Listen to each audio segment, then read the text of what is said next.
Yo, this hot, this the spot, there it is pod.com. We're interviewing the best comedians, so tune in quick and get your ears receiving them. We talking about life and life to stream right to you, from the microphone right to your home, dude. Side note, this might get embarrassing, but no, don't sweat, yo, cause there it is.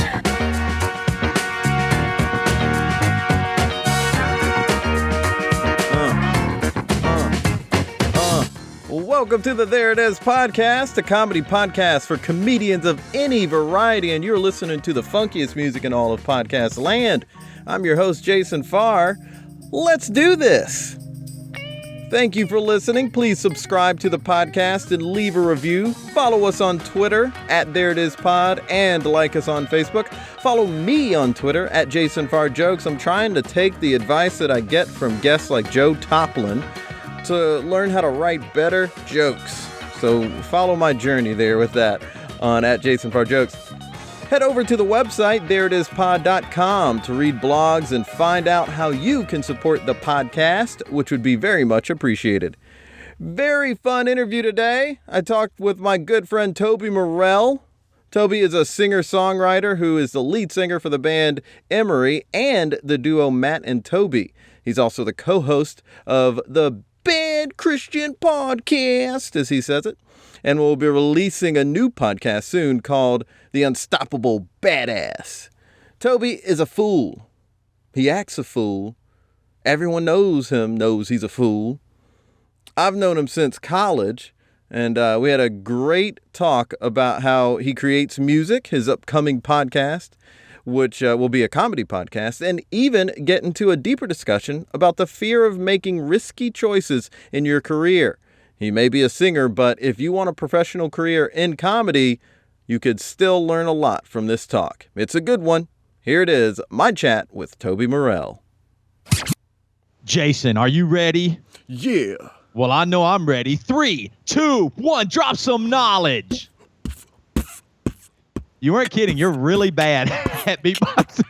It's the Bad Christian. Wait, no, it's not. It's the There It Is podcast. Nice. That's the best I can do. I would have really expected you to be better, honestly. Well, I know my third guest taught me a little bit, but I haven't. So I'm sorry, Kayla. I just don't know how to do the stuff that you were teaching me. It almost looked like you were having a seizure. I was like, I'm starting a podcast with Jason, and I might need to dial 911. So it's not too different than doing Bad Christian with Joey. Right. For those who are tuning in for the first time, I'm Jason Farr, and I'm here with Toby. For those who've been listening to the podcast, Toby does Bad Christian, and that's how they set up the podcast. So you Bad Christian listeners, I just wanted to do that with Toby to help you feel more comfortable listening to this podcast. And for you There It Is listeners, welcome, Toby. I am glad to be here, man. Yeah. Very excited. Yeah, so a brief history of beatboxing. Go over just our history real quick. So now that you said that, it did make me think something. Did the first beatboxer, did that come across because somebody was like choking or something? Somebody's like, I know they might die, but honestly, that sounds tight. Or were they so embarrassed by it, they're like, no, I meant to do it. Right. I was trying to go, that would explain the fat boys from the 80s. Right. They were just stuffing their mouths and accidentally started beatboxing, like, trying to breathe around the food. Hey, man, that sounds good. Yeah, I meant that. All I can do is just like the basic, and that's really it. Yeah, I'm not that good at it either. It is hard. It's a real talent. Yeah. Anyway, go ahead. I'm sorry I interrupted you. No, you're good. Toby and I met in college where I heard him beatbox and rap. And he's actually better than he's giving himself credit for. We met in college. We were good friends. He was in a band called Joe 747 that became Emery. Yep. And then Emery moved on to Seattle on September 11th, like the September 11th of 2001. So we're coming up on 15 years. Yeah. Of you making this big endeavor, this big trip out to Seattle. You joined Tooth and Nail Records, and you guys had some nice success, and you've continued to have some really good success. You did that with several of your closest friends, Matt Carter being one of your best friends. He was in the band, still in the band. And your other best friend, Joey, who was supposed to go with you guys. Right. So we won't have to go into that. People are going to listen to Bad Christian and find out about that story. But you three started the Bad Christian podcast and then decided to start self-releasing your music and had really wild success with that. But people got married, started having kids. So you moved to Charleston. Yep. Started working at the church Joey works at as the worship leader. Yeah. Then recently, you left that secure job. Quit it. The best job. Security, health plans, nice people. Quit that. You're still doing, you're still going to do Emery stuff. You're going to do more music. You're starting a new podcast called The Unstoppable Badass. Yeah. So that's a lot. There's plenty for us to talk about. That we can really get into the meat of here. The new podcast we can get into later. I want to talk to you about your big move. You just moved to Nashville. Yes. Uprooted the family, the 3 kids and your wife. I want to know, though, what about creating things is driving you? Why did wanting to create stuff drive you so much? It's really funny. I sometimes I've thought about that. I do believe a ignorant ego has drove me for a long time, especially when I was a kid, because as a kid, I was a good singer. I really was. And so I'd get the solos, like in every choir, a church choir, through elementary, middle, high school. I was the guy that always got the solos. And so I started thinking, man, I'm really good at singing. Like I really did start thinking that. And then even with college, I got a scholarship for singing. We're super late. Like I wasn't even going to go to college. I just tried out just to try out. And I did get a music scholarship for my voice. And so I think I had this ego built up in me that everybody had always told me I was really good. So I just bought into it. I was like, man, I can remember people laugh at me so hard. I can remember thinking I'm probably one of the best singers in the world.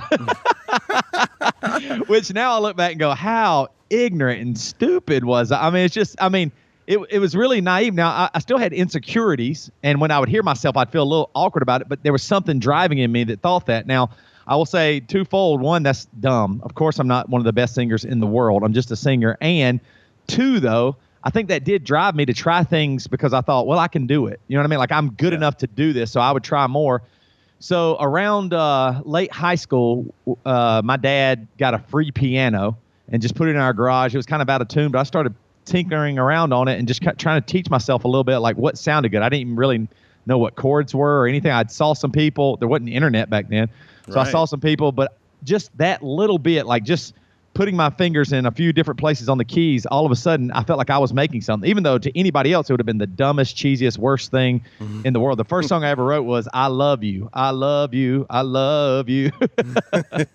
Always here forever. We'll always be together. That was the first song I wrote, and it was basically to the dun dun dun dun dun dun dun, dun chopstick song, you know? So anyway, but that's when it really started. I was like, man, this is amazing. Went to college, said, well, piano's okay, but I really like guitar. Taught myself guitar and just really got into writing music. Like it was just so fun to write my own music.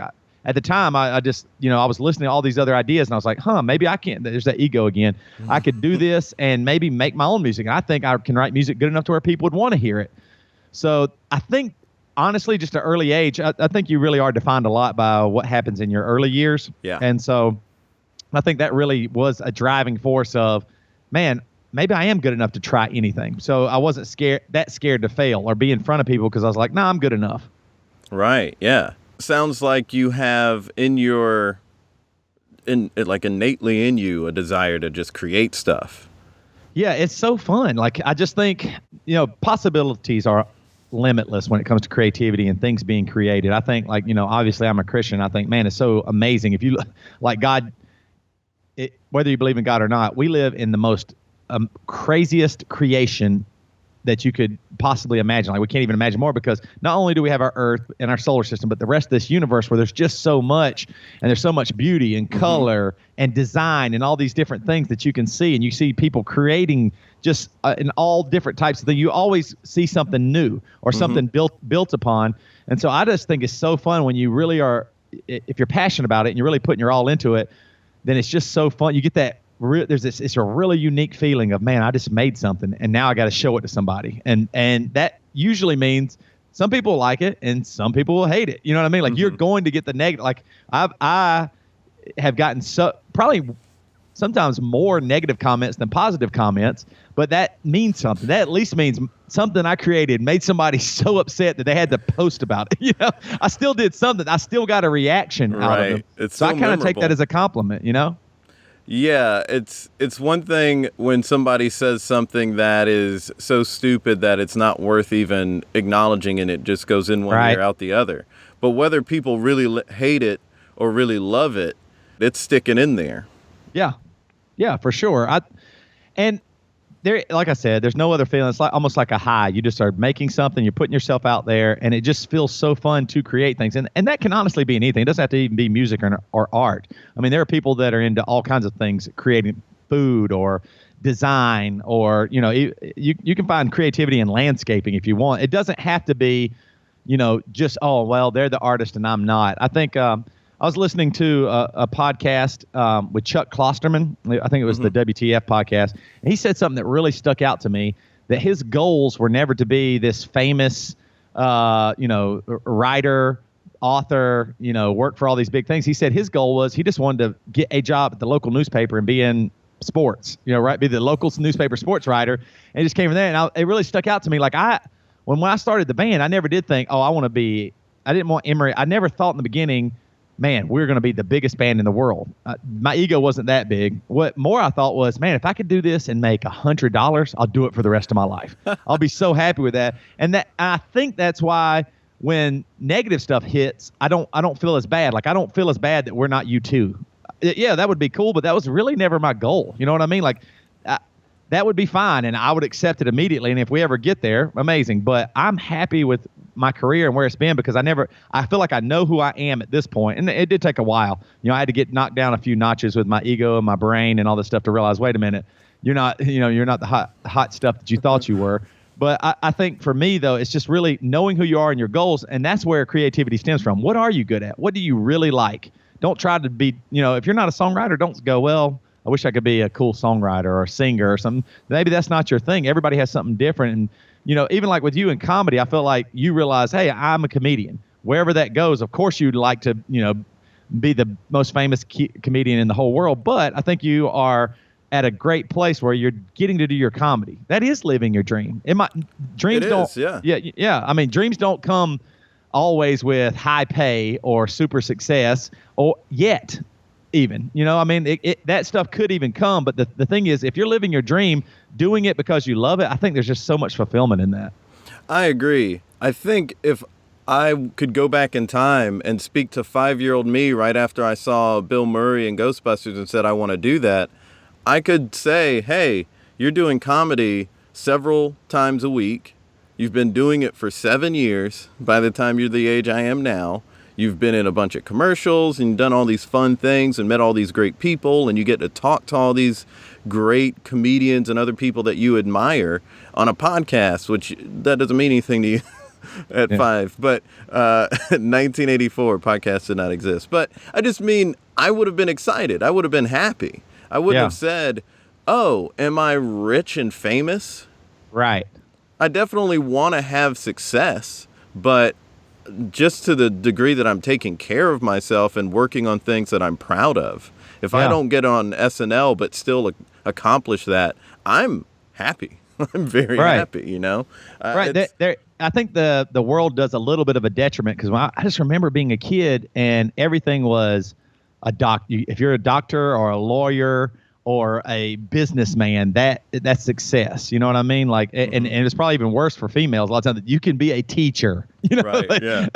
Nobody thought you could be the president. For almost anybody. But anyway, and so I think that the world does you a little bit of disservice when they put these accolades or these, like you said, fame and fortune as the thing that you attain. Because I know so many people, including very close family members, who have plenty of money and are miserable, are not happy, the money is not what makes you happy. It's how you do things and how you are going to accomplish things and the work you put into it, that really is the success. I mean, it really is. And so I'm seeing that more and more. Like you said earlier, like I was working at a church in Charleston, Seacoast Church. I love the people I work with. I was getting paid a salary that was great. I was, had health benefits, just so much security. And I just felt a little empty. I was like, man, what am I doing? I can't keep doing this, because what I realized was I'd go work at the church all day, come home and try to, work on music or work on my podcasts. And I just wouldn't have the creative energy left. I'd spent it all. I'd used all my decision-making skills and everything the whole day. So by the time I came home, I was like, I'll do it tomorrow. You know what I mean? I want to put it off, and then you keep putting it off, it doesn't happen. Right, and it doesn't happen. And I literally realized I didn't have enough brain capacity to just start over something completely new and creative at the end of the night. Because especially with creativity, you sometimes you know this too. A joke or something creative will come to you out of nowhere. Right. You know what I mean? It's not like you can sit in a room and go, okay, I'm going to write a funny 5 minutes right now. Right. Come on. That's just impossible. Now you can, other jobs, work is sent to you, you fill out the paperwork, you do this, and that. But, and especially when you are creating things, it kind of depends sometimes. I've gotten so many creative ideas jogging. I'll be outside jogging, my heart beats pumping, I'll go, I have to stop and sing a song into my phone, or, write down something for a podcast. And so I think, overall, it's just, we have such limited time on this earth. And I was just realizing, okay, am I going to spend all my time so I can say I have security, or am I going to spend my time doing what I love and what I want? And it's scary. I mean, I just gave up a cush job. Yeah. And now money is scarce and tight. And I moved to Franklin, Tennessee, right outside of Nashville. And I'm just financially a little nervous, financially a little scared. But it's going to be okay, because I'm doing what I want. I'm doing what I feel like I'm supposed to. I want to delve into that before we move on from the previous stuff. I just want to say quickly, some of the stuff you're talking about reminds me of the book Big Magic by Elizabeth Gilbert, which is about living your life creatively. You are going day to day to be creative. Now, it might not be where you make your money from. It might be what you make your money from. But essentially, you're chasing creativity in your life. So that is a good foundation for us talking about this move to Franklin. It was super risky. You did leave this secure, safe job. You had benefits. You have 3 kids, so you could take care of those kids very easily with that job.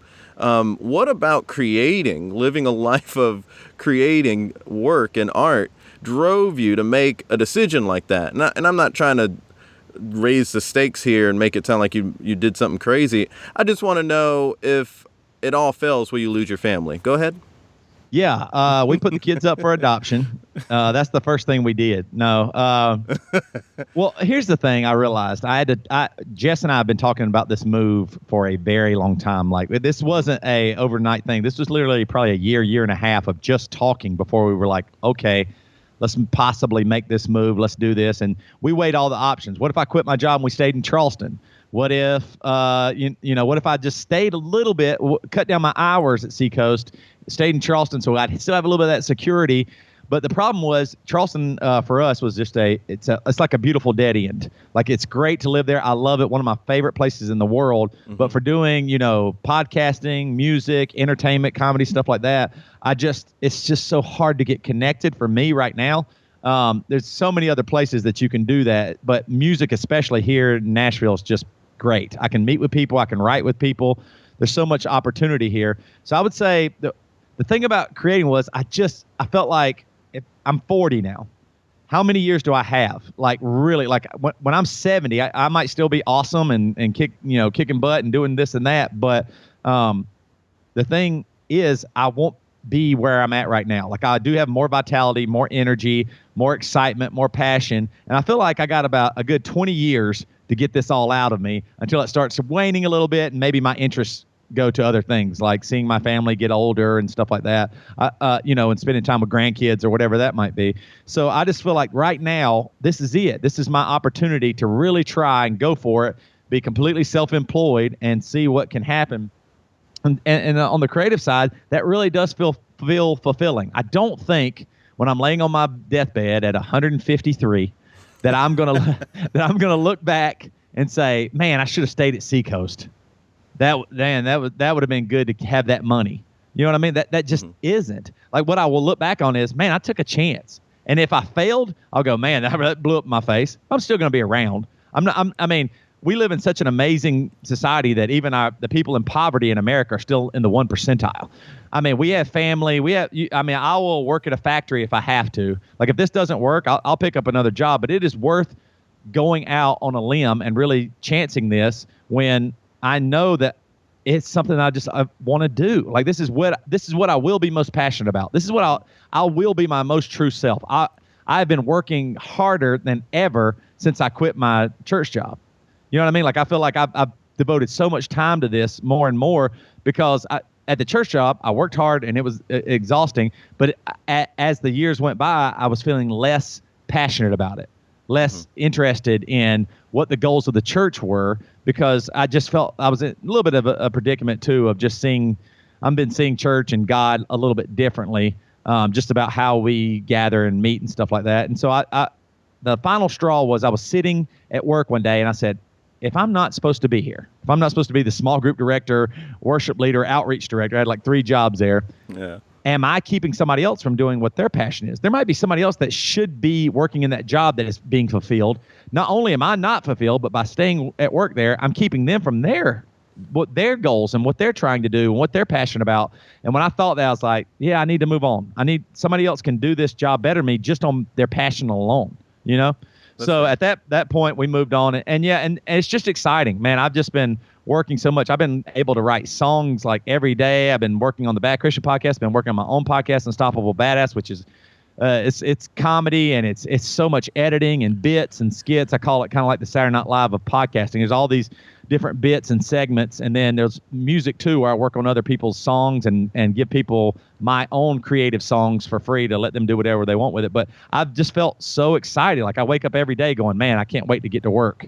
Oh, that's great. I'm very excited about that for you as a friend of yours. I want to talk about this mindset you have to be in to before you say it, can I borrow $10 though? Man. Dude, I'll need to borrow $10 if I give you $10. I want to get into this mindset of where you have to be to make a move like that. I feel the same way. I'm right on the same page with you when you were talking about this on Bad Christian, wanting to live a life of creativity, wanting to work the way you're working. Now, I was saying I want to do the same thing. Like, why am I wasting any time in my life? Why wouldn't I focus 100% on doing what I love? And I think there is that, you got to do the plan B. You got to have a plan B. You can't just go into the entertainment industry. It's tough. And the problem that I've always had with that advice is every job is tough. Every job is hard. Right. You're going to have to work hard to make a living if you are working at McDonald's or you're digging ditches or you're a doctor. Whereas if I had said I wanted to be a doctor, everyone in my life would have said, great, do it. Right. No one would have said, oh, it's real hard. But you know what's really, really hard? Being a doctor. I know. Incredibly hard. Right. And there's no guarantees there either. Just because you're a doctor doesn't mean your job's going to last. Something weird won't happen where you get malpractice or it's over. I mean, any job, you're exactly right. All jobs are hard. And there's no guarantees with those either. You can be laid off. Your company can collapse. I mean, I worked at a church in Seattle called Mars Hill. And right after I left that church, it doesn't even exist. It's a mega church, one of the fastest growing churches in the world. And it doesn't exist. It's gone. And so there's no guarantees no matter what. Right. So you might as well do what you love, I say, because you have to work so hard to be successful. I feel that and I've said this before, I know, so I'm repeating myself, but I feel that the only way to be successful is to work hard. But the only thing that you can work hard at are things that you are passionate about or that you love or that you can easily do. Things that you have a knack for. Right. Yeah, I agree with that a lot. Now, I will say this, like, for us, I don't necessarily think a plan B is bad, but if you have a solid plan B, then it makes you work less hard. True. If I would have stayed in Charleston and said, okay, well, look, it's not exactly what I want to do, but listen, I can continue to work less hours at Seacoast and then work on what I really care about. I think that would have been rotten to them and to myself. So I just like when we started the band, we moved from South Carolina to Seattle because that kind of nixed the plan B. The plan B was just go back to South Carolina, Right. like that's it. Like if we fail, we just go back to South Carolina and then figure out what's next. And the same way with this move, I just thought, man, if I'm really all in and then I will work as hard as I can. Like that is a motivating factor. You're like, instead of sitting and watching ESPN, I go, I need to get some stuff done. I mean, this is how I make a living. And if I'm not working during the hours I need to work or putting in enough time, then I'm going to be screwed. And I'm actually not taking my dreams seriously. I'm just coasting, and that's not what I want to do. So I think the thing for us was really putting ourselves out there and going, okay, we're going to do this. And mine, it doesn't have to be a move. Mine has revolved around moves just because it has. But I think for me, the big thing is putting yourself out there and going, like a plan B is just whatever. You know what I mean? Like it's going to work out. And when you need the plan B, that's when you'll really figure it out. But for the most part, for me, I just think putting myself out there and going, okay, I'm going to give it my all. That increases my work ethic and my work productivity. I'm always thinking of new ideas. I'm more observant. I think like even at moving here, I'll realize things more to put in my podcast or song ideas or whatever it might be because I'm so fully in. Right. Yeah, I am talking about making a move. My girlfriend and I, we're planning on moving. We're not talking about it. We're moving. We're moving next year. Wow. Yeah, we're moving to New York. Nice. And, yeah. And we're real excited about it. And it's scary because it is that thing of, well, millions of people are going there for the very reason I'm going there. Right. And so it'll be so easy for me to go up there and still just have to get a job completely out of the entertainment industry. And then I would feel like, oh, the struggle is real. And what do I do? Right.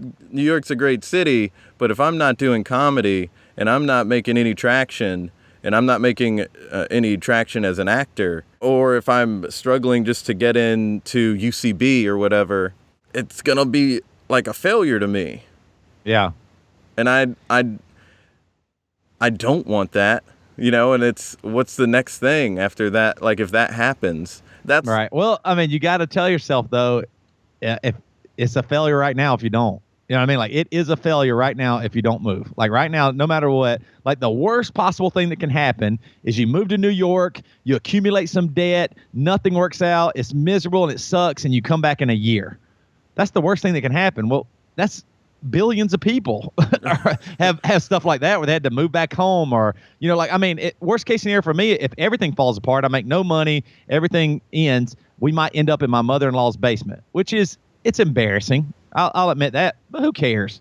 I mean, seriously, that my identity isn't about what other people think about me. So if I'm trying, then you will look back on it. There's no chance you're going to move to New York and go, oh man, this just sucks. I hate it. It's going to be exciting. It's going to get in your blood. You're going to be moving and shaking. You're going to be working your tail off. And you're right. You might be serving at a restaurant, or like when I was just in New York on our Emery tour, and the lady it's an awesome meatballs place. I think it might just be called Balls. I can't remember what it's called, but it was so good. And the waitress said, "Oh, y'all sound like you're from the South." And we're like, "Yeah." And she said, "Oh yeah, I'm from the South. I'm from Walterboro, South Carolina."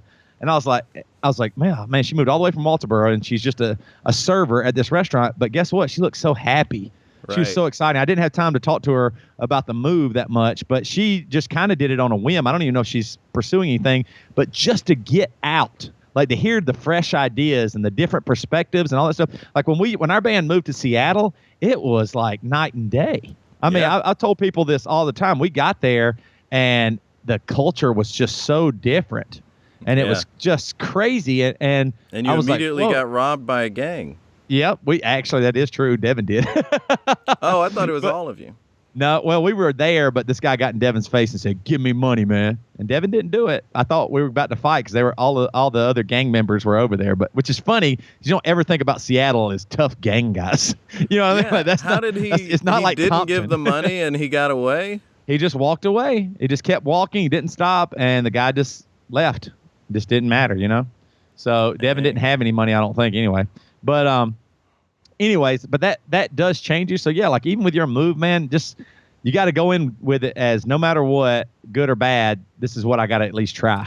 Well, yeah, I 100% agree. I think being caught up in whether or not it's going to work out and being afraid of what kind of failure I might have is just as distracting from the work that I should be doing as getting a secure job. Right. And just being focused on, well, I got this secure job because I got my plan B in place, and it's a real strong plan B, as you were saying. Yeah. Yeah. It's scary, man. It's scary. Yeah. Well, I mean, it is scary. Like that's the biggest thing you can do because it costs money to move. You're in a new place without your family and friends and all that stuff. Now, you're kind of lucky because you do have your girlfriend going too. That's kind of a little bit of a bonus there. But, I mean, the thing is, I really do believe when you look back on your life and you're laying there and you say, no, I always stayed basically where I lived. I don't think you would look back on that with excitement or, man, I really did something crazy in my life. Now, I think if you said, yeah, I went to New York and good Lord, that turned out terrible, you'll have a story and that will shape you and you'll appreciate where you live now more. You know what I mean? Like if you move back, it won't be that big of a deal. If you move back in a year from now, you're going to be basically where you're at right now. You're not going to lose that much or anything like that. And I love this I community. think do it. Right. So yeah. I always say move because it changes you and makes you better. People that don't move, a lot of times it ends up all they hear is the same old their entire life. Yeah. That's one of the things I'm really inspired by with my girlfriend because she moved to Mexico and she moved to Wyoming and she did these things alone. And now she's wanted to go on this adventure, and I'm glad I get to be a part of that because she knows what she's doing. Yeah. So you're making this big move. You're going to be creating. When you're creating, where is your mind? Like, is it obviously sometimes, as we were saying earlier, things pop into your head. But when you sit down to create, what are you doing? Well, I guess it pays to have something specifically in mind. You know, like if I'm going to create music, then I have instruments around me or my voice and I'm singing like that. If I'm creating comedy, like for Unstoppable Badass Podcast or Bad Christian, I'm thinking, what makes me laugh? What observations have I made during the day to really, that sticks out, and I think somebody would be interested in hearing about that, or maybe they relate to that, or maybe they get it. So I think for me, when I'm starting, like with music, I go, I'm going to sit in a place. I'm going to just noodle around on the guitar, try and get some kind of musical idea going, something that pops up in my head. And also, I think, honestly, with most creativity, I do believe this. I feel like the finished product is out there. It's already like somehow in the ether or something like that. And I just got to find it. You got to read Big Magic, man. You have to read really? Big Magic. Yeah, I will. Yeah, I will then. It just feels like it's out there, and I just have to find it. I mean, that's it. And once I find it, then it'll be done. Sometimes I feel a little bit separated from the creative process because I think, there's something there. How do I get to it? Okay, I changed this chord. Okay, wait a minute. This lyric, no, that's not the lyric that it's supposed to be. And then eventually I get there, and then the finished product is there. Yeah, that's interesting. It somewhat reminds me of Bono's process when he writes lyrics.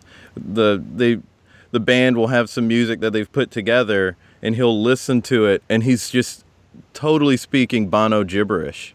Yeah. And he's just finding the melodies, and he's finding words, and he's finding the story. That's a really cool process of creating. When you're performing this stuff, because it sounds like you really love the creation process, but you're a lead singer of a rock band. You have to go perform it. How are you getting in the mindset to have the great stage presence that you have? That's changed over the years, I would say, for sure. In the beginning, our look, our aesthetic of our band, and the way we were on stage really felt like it meant a lot. I think as you get older, you care less what people think, and you just enjoy the music side of it and the performance side of it more, like playing your instrument well or singing well. And so I would say in the beginning, we definitely, when we first started, I was like 250 something pounds. I was like, if I'm going to be in front of people, I don't really want to be jumping around stage and my belly's going one way, I'm headed the other way, and just, all this stuff. So I lost a lot of weight. And then we started, I and our bass player, Joel Green.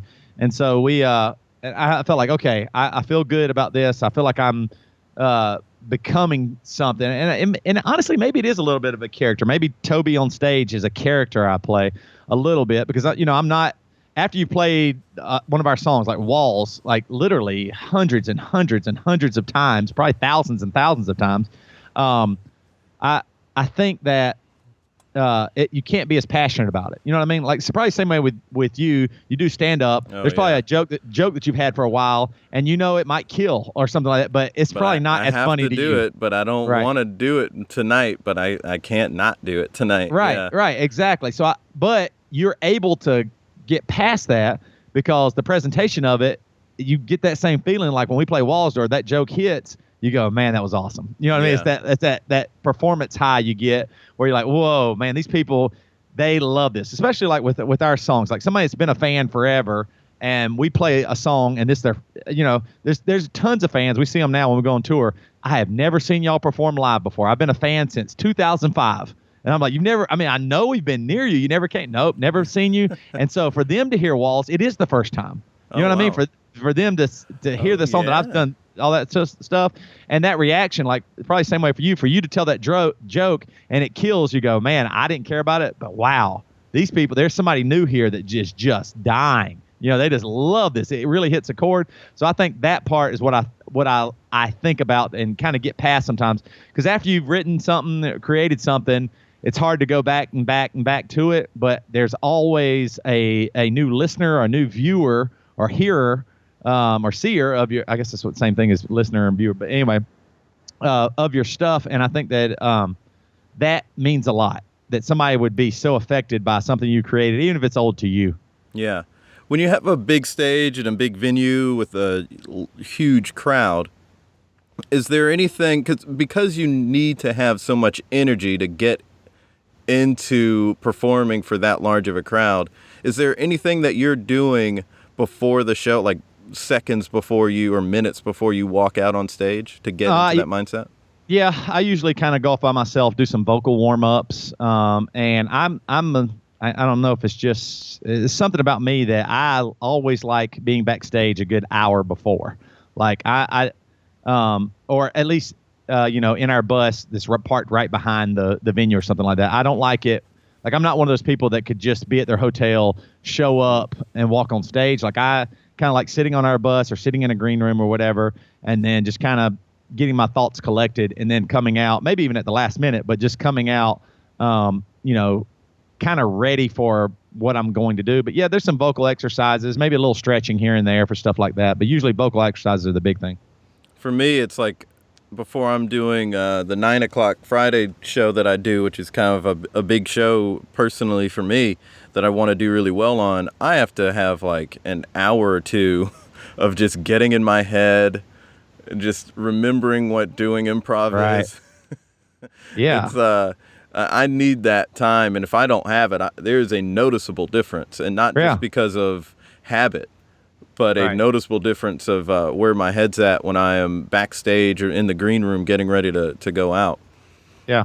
Let's transition now and talk about Unstoppable Badass. You've talked about it a few times. I didn't realize until today that it was going to be a comedy-related one. When is it being released? So that's a good question. It's been a nightmare trying to get it onto iTunes. Like, I got a SoundCloud account, put it on SoundCloud, and then try to about all this and having to get it. I did SoundCloud for this, yeah. Right. So doing it through that, and then I ran it through Google FeedBurner, and then when I got it into Google FeedBurner, then it was saying my picture was too big because it had to be like a certain size, so I had to go back and redo that. And then it still said it wouldn't download it, so I had a weird link that was plugged in somewhere where it shouldn't have been. And it literally, before you called, I've been working for about 3 hours just trying to get that up, but it is in. It has been submitted. Now, iTunes hasn't approved it yet, but it's been submitted. So my goal is not this Monday, but the next, which is, I don't know when this will come out, but I'll say this. This is coming out next week. Okay, perfect. So it'll be the Monday after this, but I think that's Monday, August 29th. And so, this podcast, The Unstoppable Badass, is kind of just something I've always wanted to do. I've always really enjoyed comedy and bits and skits on Saturday Night Live and just funny stuff, like funny movies. I've always been the jokester. I was the big kid in school and was the class clown. You and I had an improv class together at Winthrop. took an improv class together. And so I've always liked it. I enjoy improv so much. In fact, I'm probably going to be taking an improv class here in Nashville to kind of hone my chops and learn a little bit more and get better at that. For Don't sure. say probably. Definitely do that. That is a very good idea. And that'll help me with podcasting too. Just being quick on your feet and realizing, just how to add to instead of take away. All those things. Are the so accepting important. of what somebody is saying and then adding to it, and just like the posture of accepting what somebody is saying. Yes, exactly. And helping them and equipping them with the next thing they're going to say. Those things are just so important, even in interviews. You know what I mean? So, with this though, I would say what the big things about it are. There's all these bits and characters, and it's a one-man show, but there are other people. And I don't like saying that they're me. I'm going to say that they're other people, but they're characters. All your characters. And so I really want to push the limits of what's funny. I want to, and what I can do and what I can say. It's my podcast. I just want to really go there, like really show people what my humor is like, what I think about how I do things. It's going to be goofy. It's going to be funny. And like I said, it's going to be seriously pushing some limits. Some things you might go, I don't know if I should laugh at this.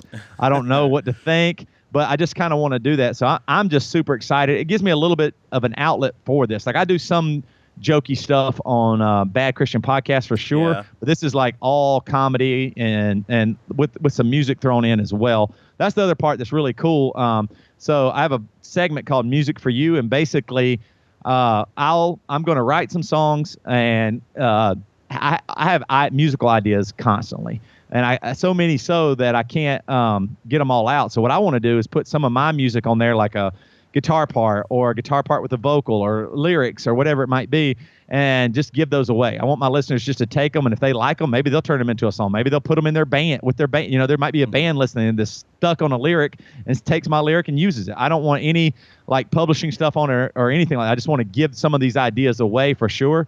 And that's going to be really fun. And then also I have tons of people. I put it out on Facebook, on my Unstoppable Badass Facebook, that I'm looking for submissions, and immediately got just a ton, more than I thought. Yeah.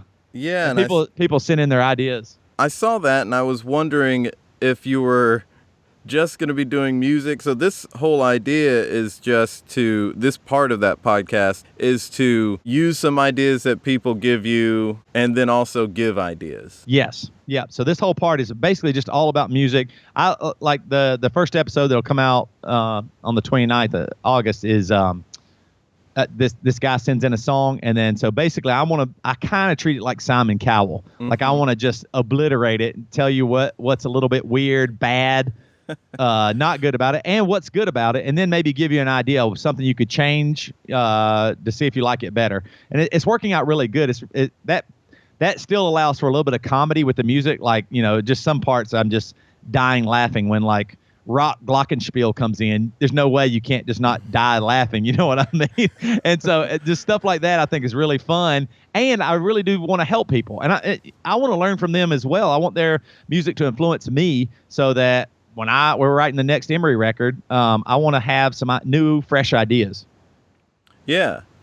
The comedy stuff I'm going to be interested in hearing. I'm going to be interested in hearing all of it, but you are naturally funny. You follow all the rules just naturally. So you do have that ingrained in you already. I think you'll do well with that. Thanks, man. Well, usually at the end of the podcast, I create something with my guest. Okay. And we could create whatever you want. It could be, I don't know, part of a song. We've kind of already collaborated on a song with my excellent beatboxing earlier. We could do, I don't know, a character thing. You do a lot of character stuff. Yeah. Let's see. What would be a good character I could do? I could do, I have Sound Guy Steve. I could let Sound Guy Steve talk to you about some of your editing that you're doing. Okay. Or what, okay, yeah. Or what do you want to do?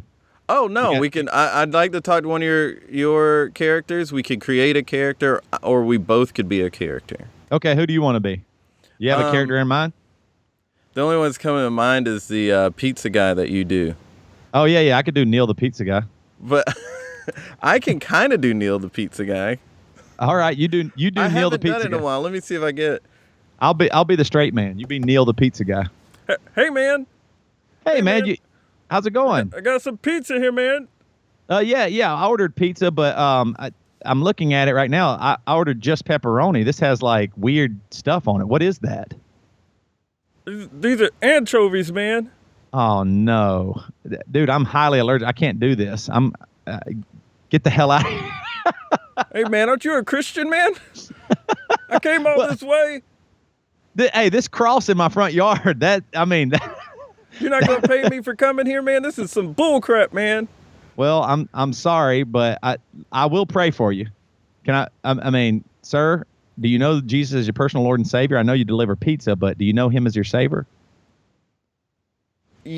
I've heard people talk about that, man, but I mean, I think what are you really here for? You say pizza, but are you here for change? Is that why you're here, like to be somebody different? Well, I was actually wondering. Hey, before you say it, let me go ahead and eat a slice while you're talking.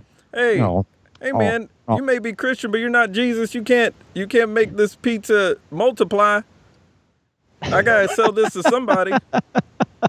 Hey, well, I'm not paying for it, so I'm sorry, but I appreciate all that you do. Here's a tract. It tells you where your eternal destination is if you don't accept Jesus Christ your Lord. Okay, I'll see you later. This is bullcrap. I bet your brother got this. Get out of here. That's a pretty good Neil.